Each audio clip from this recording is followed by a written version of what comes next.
हमारा destiny number बहुत हद तक हमें ये समझा देता है कि हम करने क्या आए हैं।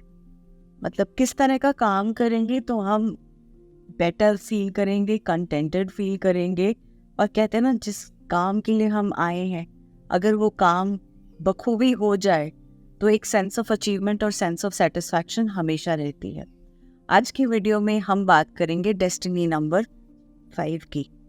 कौन कौन से वीडियोस में ऑलरेडी कवर कर चुकी हूँ? मैं कवर कर चुकी हूँ 9, 8, 7 और 6, और सीरीज में चल रहे हैं। हर हफ्ते ट्यूसडे को मैं एक डेस्टिनी नंबर कवर करती हूँ और उस बेसिस पे हम इस वीडियो की सीरीज को आगे बढ़ाते हैं। इस वीडियो में आपको क्या क्या देखने को मिलेगा? सबसे पहले एज नंबर 5 आप कैसे कैलकुलेट करेंगे अपना डेस्टिनी नंबर। फिर आपके ट्रेड्स क्या है एज नंबर 5। इसके बाद मैं आपसे 13 ऐसे प्रोफेशंस की बात करूंगी जिनमें अगर आप हैं या जाना चाहते हैं तो आपको कहीं ना कहीं एक हैप्पीनेस की और सेटिस्फाइंग फीलिंग नजर आएगी। लास्ट में इस वीडियो का सबसे इम्पोर्टेंट पावर पैक पार्ट होगा और वो बात ये करेगा 5 ऐसी चीज़ों को जिनके लिए आपके लिए ना कहते हैं रामबाण का काम करेंगे। वो 5 टिप्स आपकी लाइफ में स्पेसिफिकली प्रोफेशन को लेते हुए रामबाण का काम करेंगे। I'm a mother, teacher, guide and a friend, and these are my life lessons. I'm Dr. Neeti Kaushik and welcome to my channel Nitty Gritty with Dr. Neeti Kaushik. इस video को उन सब से शेयर करिएगा जिनका destiny number 5 है। अब वो भले ही आपके परिवार के सदस्य हो, आपके फ्रेंड्स हो, फैमिली मेंबर्स हो, नोन हो, बिकॉज आपकी एक शेयर से उनके चेहरे पे भी स्माइल आएगी और उनको लगेगा कि yes, I am on the right path, और एल्स जो मैं कर रहा हूँ शायद कहीं ना कहीं उसका इससे कुछ लेना देना है। तो सबसे पहले कैसे डेस्टिनी नंबर कैलकुलेट करना है, जिसमें आपका बर्थ का डेट, बर्थ का मंथ, बर्थ का ईयर, इन सब का टोटल सिंगल डिजिट में करेंगे। चलिए जी, तो अगर आप डेस्टिनी नंबर 5 से गवर्न्ड है और कुछ हद तक मैं कहूँगी इवन बर्थ नंबर 5 से गवर्न्ड है, तो आपके कुछ पर्टिकुलर ट्रेड्स हैं। एक तो आप इतने क्यूरोसिटी से भरे हुए लोग हो, मतलब इतना कीड़ा है चीज़ों को जानने का, इतना एडवेंचर का सेंस है आप लोगों में। कोई भी बात चलेगी फ्रेंड्स में, लोगों में कि हाँ हम वहाँ का प्लान बनाए, तो आप सबसे पहले कूद के आओगे, अच्छा मैं बनाता हूँ, मैं बनाती हूँ। या कुछ दिन तक कुछ नहीं होगा तो आप बोलोगे कब चल रहे हो, कब चल रहे हो। तो वो एक सेंस ऑफ एडवेंचर बहुत रहता है। कम्युनिकेशन स्किल्स आपकी कमाल की है, सबको मना लेते हो, किसी को भी मनाना हो, किससे भी बात करनी हो बखूबी कर लेते हो। इसके अलावा बड़े चार्मिंग हो, मतलब लोगों को ऑब्वियसली जब आप अच्छे से मीठे से बात करोगे या बहुत अपने तरीके से उनको मना लोगे, समझा लोगे, तो चार्मिंग तो होगे ही। और रिस्क लेने की आपके अंदर एक कहते हैं ना मादा है, आप बड़े आराम से रिस्क ले सकते हो और ले लेते हो जिंदगी में अक्सर। क्वाइट एन अडेप्टेबल पर्सन, किसी भी सिचुएशन में डाल दोगे, मतलब जंगल में डाल दोगे तो भी ठीक है और 5 स्टार में डाल दोगे तो भी ठीक है, जहाँ भी कर दो आप सब जगह आप बड़ा आराम से अडेप्ट कर जाते हो, बड़ी जल्दी से नए ऑर्गेनाइजेशन में जाते हो, ज्वाइन करते हो और अपनी जगह भी बना लेते हो। तो अब हम बात करने वाले हैं किसकी बात, आपके लिए कौन से ऐसे प्रोफेशंस हैं जो वाकई में कमाल का काम करेंगे। सबसे पहला एक्सप्लोरेशन और एडवेंचर, जिसकी मैंने अभी बात करी। मतलब आपके अंदर एक कीड़ा है, अच्छा वो देख के आए, उस जगह को ढूंढे, यहाँ जाएं वहाँ जाएं। मतलब आप किसी नए ऑफिस में भी जाओगे, नई वर्क प्लेस में भी जाओगे, अब एक पूरा चक्कर लगा के आ जाओगे देखते देखते।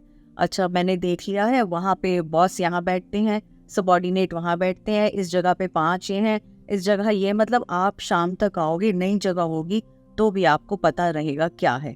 तो आपके लिए कोई भी ऐसा प्रोफेशन जो एडवेंचर से रिलेटेड है या बहुत सारी चीज़ों को एक्सप्लोर करने से रिलेटेड है, वो कमाई का काम कर सकते हैं। दूसरी चीज़, एज एन एंटरप्रेन्योर आपको बड़ा मजा आता है नई चीज़ों को इजाज करना, नई चीज़ों में घुसना, नए प्रोफेशंस में घुसना और उसके बाद घुसने के बाद उसको और बढ़ा चढ़ा कर और बेटर करना। तो एज एन एंटरप्रेन्योर आप बहुत सही हो, बिकॉज आपके लिए नंबर्स बोलते हैं। मतलब छोटी सी चीज़ दिमाग मेंटली फटाफट से कैलकुलेशंस कर लेगा, ये चीज़ इतने की है, ये प्रॉफिट होगा, ये इस तरह से होगा, इसकी कैलकुलेशन से। तो आप वेट नहीं करते कि पेपर पे करो या उंगली पे करो जैसे मैं करती हूँ, या कैलकुलेटर का सहायता लेना पड़े। आपका दिमाग कैलकुलेटर से कम नहीं है, तो आप बहुत जल्दी से ये सब कर पाते हो। थर्ड प्रोफेशन पे आए तो वो है सेल्स और मार्केटिंग का। जहाँ भी सेल्स की बात होती है, मार्केटिंग की बात होती है, तो उसके लिए एज अ पर्सन आप बहुत कमाल का काम इसलिए कर पाते हो क्योंकि आप चीज़ों को जिस तरह से पेश करते हो, जिस तरह से सामने प्रेजेंट करते हो, वो एक हटके हैं। मतलब ऐसा नहीं कि आप बड़ी आर्टिस्टिकली करोगे, लेकिन आप अपनी बातों से मोह लोगे।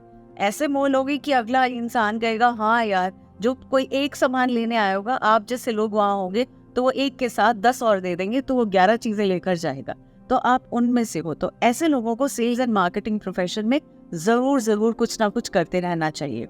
इसके बाद आती हूँ नेक्स्ट वाले नंबर पे, और वो है आपकी फिटनेस। वो है फिटनेस और वेलनेस की तरह से। फिटनेस और वेलनेस कोच हो सकते हो, आप खुद भी फिट रहना चाहते हो और आप लोगों को भी फिट रखना चाहते हो। तो ऐसे में ये वाली इंडस्ट्री में भी अगर आप किसी भी तरह से काम करते हो तो आप बहुत हद तक सक्सेसफुल होगे। अब मैं आती हूँ 5वें प्रोफेशन पे, और 5वां प्रोफेशन है वकीलों का प्रोफेशन, जजेस का प्रोफेशन, लॉयर्स का प्रोफेशन। अब कम्युनिकेशन स्किल्स इतनी कमाल की हैं और आप बड़ी कन्विक्शन के साथ सच और झूठ बोल सकते हो। तो ऐसे में आपके लिए ये वाला प्रोफेशन बड़ा अच्छा है। दूध का दूध पानी का पानी करने में आपको मतलब मिनट नहीं लगते। हर चीज की बाल की खाल उधेड़ना, उसको अच्छे से समझना और उसके बाद चीजों को बखूबी प्रेजेंट करना, ये स्किल्स की महारत तो आप ही लोगों में है। अब मैं आती हूँ नेक्स्ट इंडस्ट्री, और जो कि है बहुत ही कमाई की इंडस्ट्री, और वो है ट्रैवल इंडस्ट्री। मतलब कौन ऐसा है जो ट्रैवल नहीं करना चाहता। तो इस इंडस्ट्री के कितने सारे पहलू हैं। आप इस इंडस्ट्री से रिलेटेड कोई सा भी पहलू चूज करोगे, आपको उसमें मजा आएगा। अब चाहे वो फ्लाइंग से रिलेटेड हो, चाहे टूर ऑपरेटर्स का काम हो, चाहे हॉस्पिटैलिटी से रिलेटेड हो, होटल्स, रेस्टोरेंट्स, मतलब आपको हमेशा ऐसी जगहों पे रह जाना, मिलना, करना पसंद है जो ट्रैवल एंड टूरिज्म इंडस्ट्री में, और आप बहुत अच्छा करोगे क्योंकि आपको उसमें मजा आता है। लोगों से मिलना, बात करना, उनसे बहुत सारे लोगों को जानना, पहचानना, नए नए कल्चर्स को देखना, नई नई जगहों को समझना, नए खान पीन ट्राई करना, ये सब चीज़ें आपको बहुत अच्छी लगती हैं। इसके बाद जी आते हैं हम नेक्स्ट प्रोफेशन पे, और जो नेक्स्ट प्रोफेशन है वो है ऑथर्स का, वो है राइटर्स का, वो है स्क्रिप्ट राइटर्स का। नंबर 5 का जो गवर्निंग प्लैनेट है ना, वो है मरकरी। मरकरी मतलब बुद्धि। तो कमाल की बुद्धि तो आप लिए हुए हो, तो डेफिनेटली जब आप उसका यूज़ करते हो कभी फिल्म की स्क्रिप्ट लिखने में, या किसी कहानी या कोई प्ले का स्क्रिप्ट लिखने में, या otherwise as an author, as a blogger, आप बहुत अच्छा कर सकते हैं। इसके बाद नेक्स्ट आती है टेक्नोलॉजी और इनोवेशन। टेक्नोलॉजी वाइज आपको मज़ा आता है कि नई नई टेक्नोलॉजी में अब क्या नया आया, मतलब अब कौन से वर्जन का लैपटॉप आया, कौन से वर्जन का मोबाइल आया, और उसकी पूरी कॉन्फ़िगरेशन से लेकर किस किस का क्या यूज़ है, क्या पर्पस है, वो बखूबी आप अच्छे से कर पाते हो। तो ऐसे में आप टेक्नोलॉजी से रिलेटेड कोई भी लाइन चूज करते हो, आपके लिए बहुत अच्छी रहेगी। नेक्स्ट वाला आता है सोशल मीडिया मैनेजर, क्योंकि आपको बखूबी कम्युनिकेट करना आता है, आपको चीज़ों को प्रेजेंट करना आता है, आपकी आइडियोलॉजी थोड़ी डिफरेंट हटके होती है, तो सोशल मीडिया में क्या चीज़ चलेगी, किस तरह से चलेगी, क्या आइडियाज़ आप लगा के कर सकते हो, इनोवेशंस क्या डाल सकते हो, उस चीज़ को लेते हुए आपका दिमाग जो है ना बहुत कमाल का काम करता है। तो सोशल मीडिया से रिलेटेड जो कि आज की ज़रूरत है, आज की इन थिंग है, हर किसी को अपने आप को प्रेजेंट करना है, हर किसी को अपने आप को बताना है, तो उसमें ये फील्ड बहुत अच्छा काम कर सकता है। इसके अलावा नेक्स्ट हम आते हैं सेलिब्रिटी के जितने मैनेजर्स होते हैं, मतलब जो भी एक पोजीशन पे पहुंचते हैं, उनके मैनेजर्स होते हैं जो उनकी नेटवर्किंग उनके बिहाफ पे करते हैं, उनके बिहाफ पे काम लेते हैं, उनके बिहाफ पे नेटवर्किंग करते हैं, उनको प्रोजेक्ट्स दिलवाते हैं, उनको काम उनकी तरफ लाना, किस तरह से लाना, किस तरह की डील्स करनी, किस तरह से उनका पीआर करना, वो सारे के सारे मैनेजर्स का काम होता है और वो बहुत अच्छे से करते हैं। ऐसा रोल आपके लिए बहुत बहुत अच्छा हो सकता है। नेक्स्ट कैटेगरी जो आती है वो है स्टेज परफॉर्मर्स की कैटेगरी। तो अगर आपको कहीं परफॉर्मेंस देनी है, किसी तरह से आर्ट से रिलेटेड, म्यूजिक से रिलेटेड, डांस से रिलेटेड, कोई भी ऐसा फील्ड जो आर्ट से रिलेटेड फील्ड है, उस फील्ड में आप बहुत अच्छा कर सकते हो। 12वें प्रोफेशन पे आती हूँ और वो प्रोफेशन है फ्रीलांसर्स का।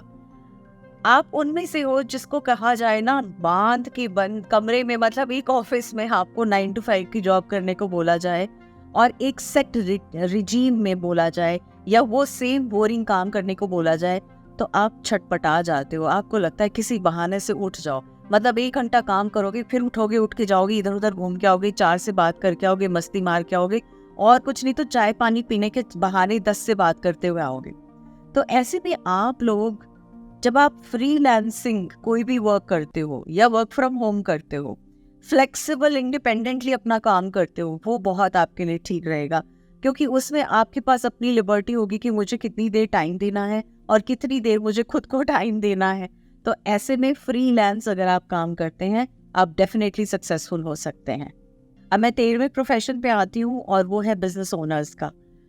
क्योंकि आप नंबर्स में डील करते हो, अमाउंट अकाउंटिंग में डील करते हो, और आपके लिए ये बड़ी क्विकली है, मतलब आप बहुत जल्दी से फैक्ट्स एंड फिगर्स को और कैलकुलेशंस में बहुत अच्छे से काम कर पाते हो। तो ऐसे में कोई भी किसी भी तरह का बिजनेस जहाँ पे आप उस बिजनेस को बढ़ा पाएं, ऐसा काम कर पाएं जहाँ वो बिजनेस आपको हेल्प कर पाए, तो आप किसी बिजनेस में भी घुस सकते हैं। Last but not the least, as a motivational speaker, as a teacher भी आप बहुत अच्छा कर पाते हो, बिकॉज आपकी कम्युनिकेशन स्किल्स बहुत कमाल की हैं, और टीचर्स की जनरली कम्युनिकेशन स्किल्स बहुत कमाल की होती हैं। अब मैं आ जाती हूँ इस वीडियो के उस पार्ट पे जो मैंने कहा था बहुत बहुत इंपॉर्टेंट बात है। मैं आपसे 5 ऐसे एरियाज की बात करने वाली हूँ जो कि आपको हमेशा ध्यान रखना है, यानी वो टिप्स अगर आप इनको अमल करेंगे अपनी लाइफ में, आप अपने प्रोफेशन में बेटर करेंगे, और थोड़ा बेटर नहीं, बहुत बेटर कर पाएंगे। तो सबसे पहला टिप ये है, आपको किसी भी चीज को ओवर कमिट नहीं करना बिना फोकस के, क्योंकि आप बातों के तो धनी हो और आप बड़ी जल्दी से ओवर कमिट कर देते हो। आपसे कुछ बोला जाए, ये हो जाएगा, हाँ वाह इतना सा, ये भी हो जाएगा, ये भी हो जाएगा, ये भी हो जाएगा, और आप उस समय जब आप कमिट कर रहे हो, आप ध्यान नहीं देते, फोकस नहीं डालते कि जो आप कमिट कर रहे हो उसका एक कहते हैं ना, एक लंबा प्रोसेस है। तो लॉन्ग टर्म गोल्स को मद्देनजर रखते हुए जल्दी से ओवर कमिट मत किया करो। हाँ जी हो जाएगा, हाँ जी हो जाएगा, इससे भी ज्यादा हो जाएगा, क्योंकि गलत दिशा जब भी आप दिखाओगे, दूसरा पर्सन आपके ऊपर कई बार बहुत ज्यादा फेथ कर लेगा, और बाद में आप परेशान हो जाओगे कि काम वैसा नहीं हो पा रहा। सेकेंड टिप, आपको अपनी इम्पल्सिवनेस को काबू में रखना है। कोई भी डिसीजन लेने से पहले एक बार पॉज लेना जरूरी है। उसके लिए सिंपल तरीका ये है, डिसीजन लेना हो, 5 मिनट का वहां से ब्रेक लो, उठ के जाओ, एक राउंड मार के आओ, और उस राउंड जब लगा रहे हो उस time, instead of chit chatting with people, just think इसके 2 पॉजिटिव्स और 2 नेगेटिव्स क्या होंगे। उसके बाद देखो कि अगर मैं दूसरा पर्सन होता तो मैं क्या डिसीजन लेता, फिर आप डिसीजन लो। इम्पल्सिवनेस में, जल्दबाजी में डिसीजंस अक्सर गड़बड़ा जाते हैं। थर्ड है इग्नोरिंग रिस्पॉन्सिबिलिटीज।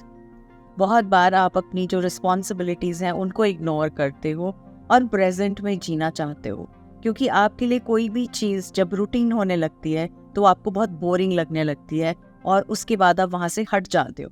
तो ऐसे में बहुत सी रिस्पॉन्सिबिलिटीज हैं जिनको आप इग्नोर कर देते हो just because of the fact कि ये बोरिंग है। ऐसा नहीं है, लाइफ में हर बार इग्नोर करना is not a good idea. चौथा पॉइंट है बैलेंस्ड कम्युनिकेशन। जो भी आपके मुंह से वाणी निकल रही है वो इस तरह की नहीं होनी चाहिए कि कटाक्ष लग जाए, इस तरह की नहीं होनी चाहिए कि इम्पल्सिवनेस में आपने कुछ कह दिया। आपको जिंदगी में 2 चीज़ों को बैलेंस ज़रूर करना है। जब आप कम्युनिकेट करें तो कोशिश करिए आपकी यिन एनर्जी और आपकी yang energy, masculine and feminine energy, आपकी दोनों इन सिंक हो, यानी आप किसी भी पहलू के 2 तरफ समझते बूझते हुए फिर आप उसके बारे में कुछ कहें। क्योंकि जब तक आप किसी चीज़ को एम्पथी से नहीं देखेंगे, मतलब उस इंसान के जूतों में पैर डालकर नहीं देखेंगे, एम्पथाइज नहीं करेंगे, तब तक आपकी कम्युनिकेशन हो सकता है थोड़ी सी ज़्यादा ही स्पष्टवादी हो, जो चीज़ों को ठीक करने की बजाय गड़बड़ा कर सकती है। 5वां, आपको इमोशनल कनेक्ट को छोड़ना नहीं है पीछे। आप अक्सर चीज़ों में इमोशनली कनेक्ट होने से बहुत डरते हो, आप भागते हो, मतलब थोड़ी सी भी इमोशंस आती हैं तो आपको लगता है ये एनर्जी ना ना ना ना ना ना ना, तो वहाँ से आप भाग खड़े होते हो और उसकी बदौलत बहुत से रिश्तों में बहुत दूरियां बनती चली जाती हैं। अपनी फ्रीडम को वैल्यू ज़रूर करो, और वो कहते हैं ना, एक सुपरफिशियल रिलेशनशिप बनाने की बजाय एक सच्चाई वाला रिलेशनशिप बनाओ। इंस्टेड ऑफ बहुत अच्छी मीठी बातें की, बहुत बड़ी बड़ी बातें की, और उसके बाद आप कहीं बैक ट्रैक कर गए। तो हर रिलेशनशिप जो है सिर्फ बातों का रिलेशनशिप नहीं होना चाहिए। हर रिलेशनशिप में आपकी खुद की एक बैलेंस्ड एनर्जी होनी बहुत ज़रूरी है।